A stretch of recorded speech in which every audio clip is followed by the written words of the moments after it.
সম্পূৰ্ণ শক্তিটো এই ফলটোলৈ দি দিবলগীয়া হয়। সেইটো কাৰণে গছজোপা ভালকৈ বৃদ্ধি নহয়। ইয়াৰ নামেই পানীলাও, আৰু সেইটো কাৰণে ইয়াত পানীও বহুত প্ৰয়োজন হয়। বাকীডোখৰ ঠিকে থাকিব, এই তলডোখৰ গেলি যাব, নহ'লে বা ওপৰডোখৰ সৰু হ'ব। গৰুৰ গোবৰ, কেঁচা গোবৰ বহুত ধুনীয়াকৈ মিক্স কৰিব লাগিব। হাতেই কৰক বা লাখুটিয়ে কৰক। এতিয়া ইয়াত মই গছজোপাৰ চাৰিওফালে ফুটছাইও অলপ দি ল'ম, আৰু এইডোখৰ ইয়াত এনেকৈ পকাই ভালকৈ লগাই দিলে আৰু তাৰপিছত ৰেডি হৈ গ'ল। এহাতমান দীঘল ল'ব, এহাত আৰু ইমানটোমান আগ এটা ল'ব। ইয়াতে লাষ্টৰ এটা বা দুটা গাঁঠি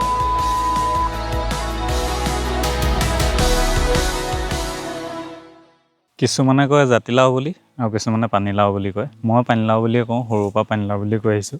আৰু এইজোপা গছজোপা বগাইছিলেহে, লগে লগে লাগিলেই।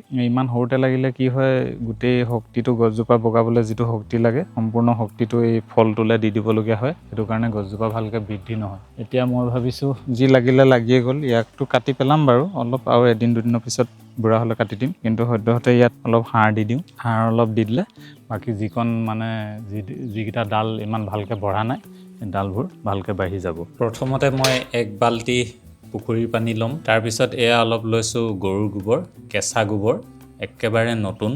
তাৰপিছত এইখিনি ভালকৈ ইয়াত পানীত মিক্স কৰি ল'ব লাগিব। বহুত ধুনীয়াকৈ মিক্স কৰিব লাগিব। হাতেই কৰক বা লাখুটিয়ে কৰক, কিন্তু মানে চপৰা যাতে থাকি নাযায়, ভাল ধৰণে গোল খাই যায়। তাৰপিছতে এই পানীখিনি এৰাতিৰ কাৰণে ভালকৈ ঢাকি থৈ দিম।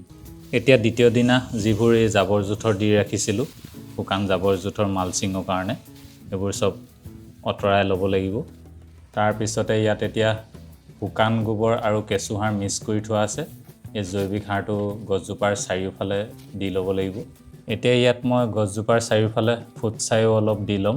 এতিয়া গোটেইবোৰ যিমান পাৰোঁ ভালকৈ মিক্সিং কৰি দিম। মিক্সিং মানে কি, যাতে তললৈ চব সোমাই যায়। ওপৰত ওলাই থাকিলে আপোনাৰ শিপাবোৰে ভালকৈ নাপাব, তললৈ সোমাই গ'লে ধুনীয়াকৈ পাব। আৰু ধৰক ওপৰতে থাকিলে মানে ৰ'দে সোনকালে শুকুৱাইও পেলাই, ইমান এটা কামত নিদিয়ে। ওপৰত যদি এইবোৰ খুচৰিবলৈ এলাহ লাগে তেতিয়া ওপৰতে দিব পাৰি আৰু, কিন্তু পৰাপক্ষত এনেকৈ দাঙি অলপ তললৈ সাৰ জাবৰবোৰ সোমাই যাবলৈ দিব লাগে, তেতিয়া বেছি সোনকালে গছজোপাই ল'ব পাৰিব। ইয়াৰ পিছত যিটো গোবৰৰ পানী যোৱাকালি মই বনাই ৰাখিছিলোঁ, সেই গোবৰৰ পানীটো এতিয়া গছজোপাৰ চাৰিওফালে ঢালি দিম। অলপ অলপকৈ দি দিম চবফালে। খালি এটা কথা মনত ৰাখিব, ভালদৰে লৰাই ল'ব লাখুটি এডালে ঢলাৰ আগত, নহ'লে গোবৰটো তলফালে মানে জমি থাকে, এই বস্তুটো ভালকৈ গোল খাই নাথাকে। ঢলাৰ আগত ভালদৰে লাখুটি এডালে গুলি ল'ব। আৰু এটা কথা মনত ৰাখিব, একেবাৰে গছজোপাৰ গুৰিত লাগি যোৱাকৈ নেঢালিব। তাৰপিছত ইয়াত অকণমান পাতলকৈ পানী ছটিয়াই দিম, আৰু ইয়াৰ পিছত এই শুকান জাবৰবোৰ দি আকৌ মালচিং কৰি দিম। ফুটছাই অলপ থাকি গ'ল, এইখিনি গছজোপাতে ছটিয়াই দিছোঁ। আৰু এতিয়া দিম বৰলীয়া মৰাৰ দৰৱ। এনেকুৱা নৰ্মেল বৈয়াম এটা ল'ব। বৈয়ামটোত দুইফালে দুটাকৈ ফুটা কৰিব লাগিব। এনেকুৱা জেগাত কেঁচিয়ে কাটি লৈ ফুটা এটা কৰিব, সৰু আঙুলিটো সোমাব পৰা ফুটা এটা কৰিলে হ'ব।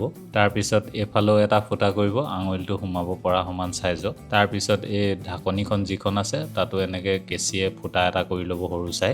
এনেকুৱা এলুমিনিয়াম তাঁৰ এডাল ল'ব। এই ফুটাটোৱেদি পাৰ কৰি লৈ দুইফালে এটা এটা গাঁঠি লগাই দিব লাগিব, যাতে এখন খহি নাযায়। এতিয়া ইয়াতে চাবোনডোখৰ বান্ধি দিব লাগিব। এইডোখৰ চাবোনডোখৰ এই পেকেটটোতে আছে, আৰু এই চাবোনডোখৰ মই ডেছক্ৰিপশ্যনত দি ৰাখিম, আপোনালোকে তাৰ পৰা গৈ শ্বপিং কৰি ল'ব পাৰিব। বজাৰত কিনাতকৈ অনলাইনত অলপ হ'লেও সস্তাত পাব। এই চাবোনডোখৰ, এই চাবোন মানে এডোখৰ কাঠৰ টুকুৰা, ইয়াতে মানে কিবা দৰৱটো দি থোৱা থাকে, আৰু এইডোখৰ ইয়াত এনেকৈ পকাই ভালকৈ লগাই দিলে আৰু তাৰপিছত হৈ গ'ল। অলপ পানী ভৰাই দিম ইয়াত, বেছিকৈ দৰকাৰ নাই। তাৰপিছত ঢাকনখন লগাই দিম আৰু ৰেডি হৈ গ'ল। তাৰপিছত লাও হেন্দালিখনত বৈয়ামটো বান্ধি দিম, আৰু ইয়াতে সোমাই চব বৰলীয়াবোৰ মৰি যাব। আৰু এই পাছফালৰ বাৰীখনতো মই পানীলাও দি থৈছোঁ, এইবোৰ চব মাটিতে দি থৈছোঁ। এইফালে পাছফালে এইবোৰ চব মাটিতে লাগি আছে। মাটিটো হয়, চাং লাগে বুলি কথা নাই। এজোপা ইয়াতো লাও লাগি আছে। এইকেইটা অলপ সৰু হৈ আছে, দেৰিকৈ ৰোৱাৰ কাৰণে।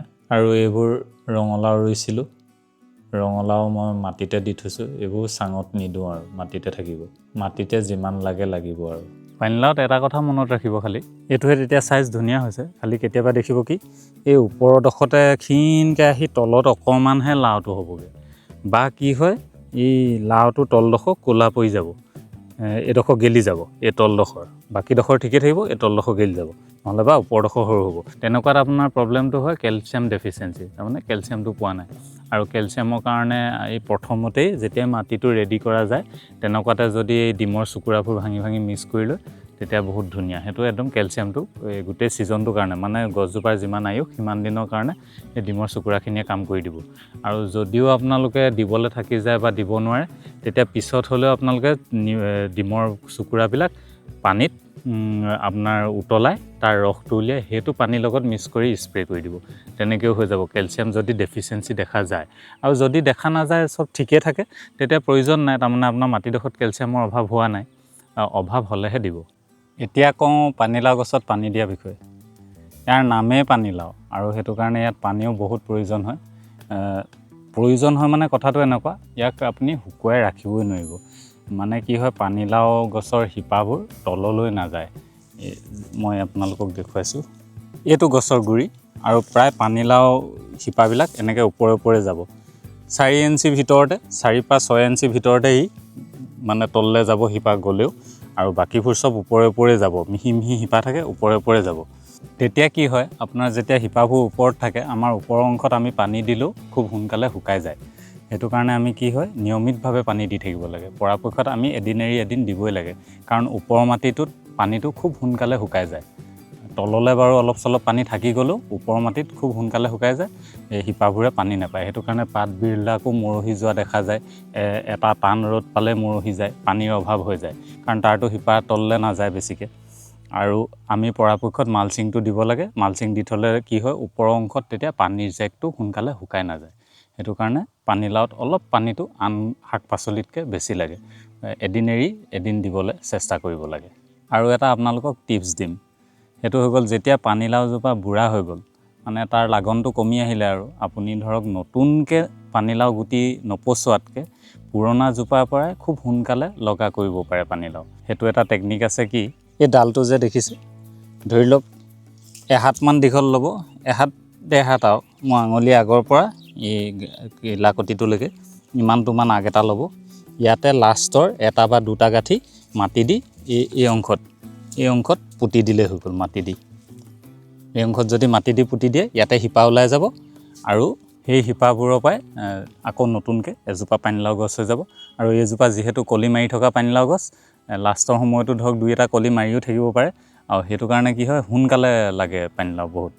সেইটো আপোনালোকে কৰি চাব পাৰে। যেতিয়াই মৰিব হৈছে পানীলাওজোপা, তাৰ আগ যিটো আছে, ধৰি লওক চাঙতো যদি দি থয়, চাঙৰ পৰা কিবা প্ৰকাৰে যদি নমাই আনিব পাৰে, নমাই আনি তাক আকৌ তেনেকৈ ৰুই দিলে, গছজোপা কাটি পেলাবলৈ দৰকাৰ নাই। কাটি পেলাই ৰুলে বাচিব নেবাচিব মই নাজানো, কিন্তু নকটাকৈ আপোনালোকে নমাই আনিলে, নমাই আনি কেইদিনমানৰ কাৰণে সেই এহাত ডেৰ হাতমান দীঘলকৈ ৰাখি তাৰ লাষ্টৰ দুটা গাঁঠি মাটিয়ে ঢাকি থৈ দিলে, গোবৰ মাটি দি ধুনীয়াকৈ ঢাকি থৈ দিলে, তাতে শিপা ওলাই যাব, আৰু সেইটো আপুনি সেইডোখৰ পৰাই আকৌ বাঢ়ি গৈ থাকিব।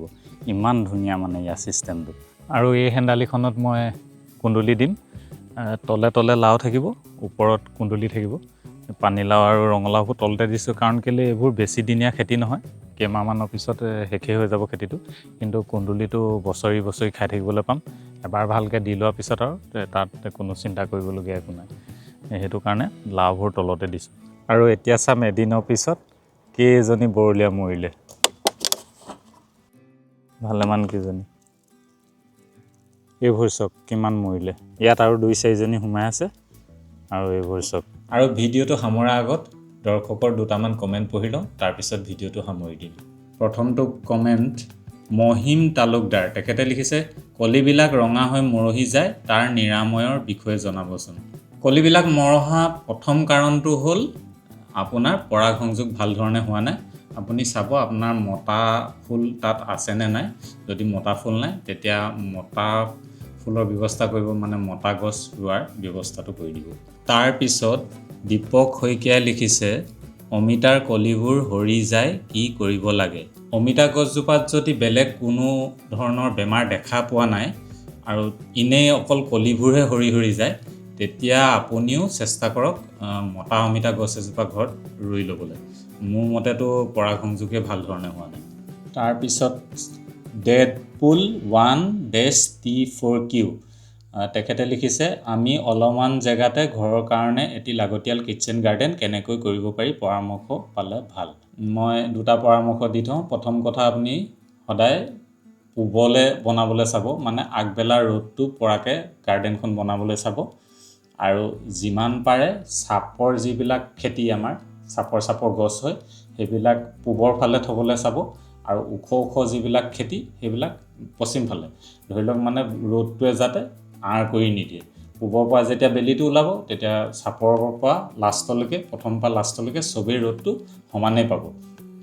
আৰু দ্বিতীয়তে পানী ব্যৱস্থাটো কৰি ল'ব ধুনীয়াকৈ। আৰু যদি গ্ৰ' বেগ ব্যৱহাৰ কৰে চাব কোনটো গ্ৰ' বেগ কিহৰ কাৰণে। ধনিয়াৰ কাৰণে বৰ ডাঙৰ 1 ফুটীয়া চাইজৰ গ্ৰ' বেগ নল'ব, 6 ইঞ্চিয়া গ্ৰ' বেগো পায়। ধনিয়াৰ কাৰণে তেনেকুৱা ল'ব, পালেঙৰ কাৰণে চাপৰ যিবোৰ শিপা তললৈ কম যায় সেইবিলাকৰ কাৰণে চাপৰ সৰু গ্ৰ' বেগ ল'ব, যিটো চাপৰ চাইজৰ।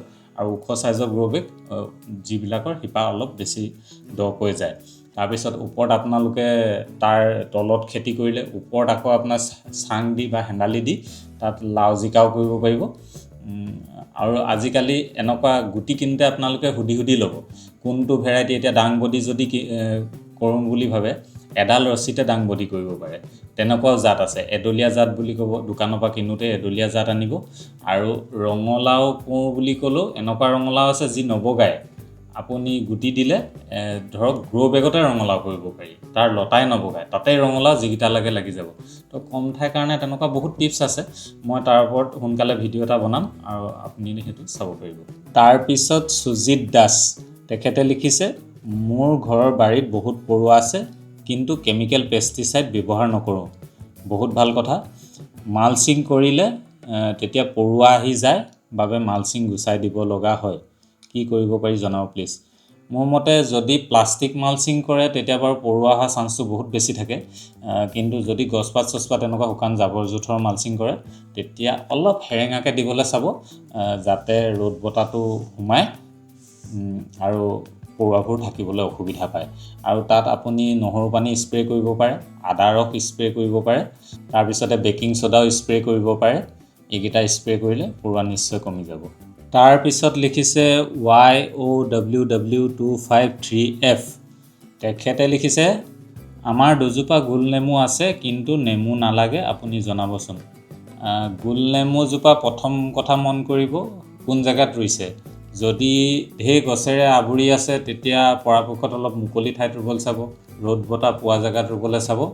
আৰু যদি ওচৰত কলগছ আছে তেতিয়াতো মই আশা দেখা নাই, কলগছ থাকিলে নেমু টেঙা নালাগি। মানে লাকিলি কাবাৰ লাগিব পাৰে, কিন্তু গোল নেমুটো কলগছৰ ওচৰত ৰুলে নালাগে। মই তেনেকৈ এবাৰ নিজে ফল পাই থৈছোঁ। তাৰপিছতে বৰণ সাৰ ইউজ কৰি চাব পাৰে। বৰণ সাৰ দি চাওকচোন, ফুলিব লাগে মোৰ মতে বৰণ সাৰ দিয়াৰ পিছত।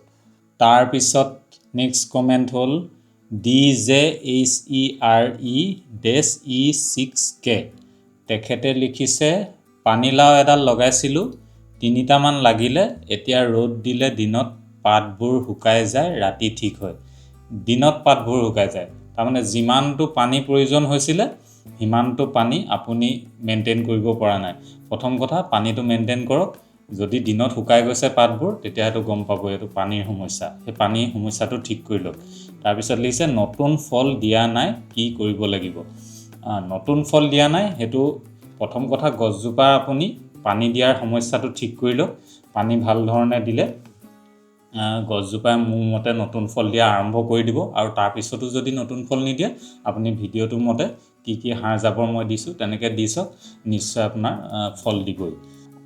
আজি ভিডিঅ'টো যিসকলৰ কমেণ্ট পঢ়িলোঁ ভাল লাগিলে, আপোনালোকে কমেণ্ট কৰে, বহুত ধন্যবাদ তাৰ কাৰণে সকলোকে যিসকলে কমেণ্ট কৰিছে। আৰু যিসকলৰ কমেণ্ট পঢ়িব নোৱাৰিলোঁ, সময় খুব কম, ভিডিঅ'টো বহুত দীঘল হৈ যাব, সেইটো কাৰণে সকলোৰে কমেণ্ট মই পঢ়িব নোৱাৰিম। তথাপিও আপোনালোকে কমেণ্ট কৰি থাকিব আৰু আপোনালোকে বেয়া নাপাব যে মই আপোনালোকৰ কমেণ্টটো নপঢ়িলোঁ। মই পঢ়ি দিব নোৱাৰিলোঁ, আপোনালোকক নিশ্চয় ৰিপ্লাই দিবলৈ চেষ্টা কৰিম। আগলৈও কমেণ্ট কৰি থাকিব। আজি ভিডিঅ'টো ইমানতে সামৰোঁ, ধন্যবাদ।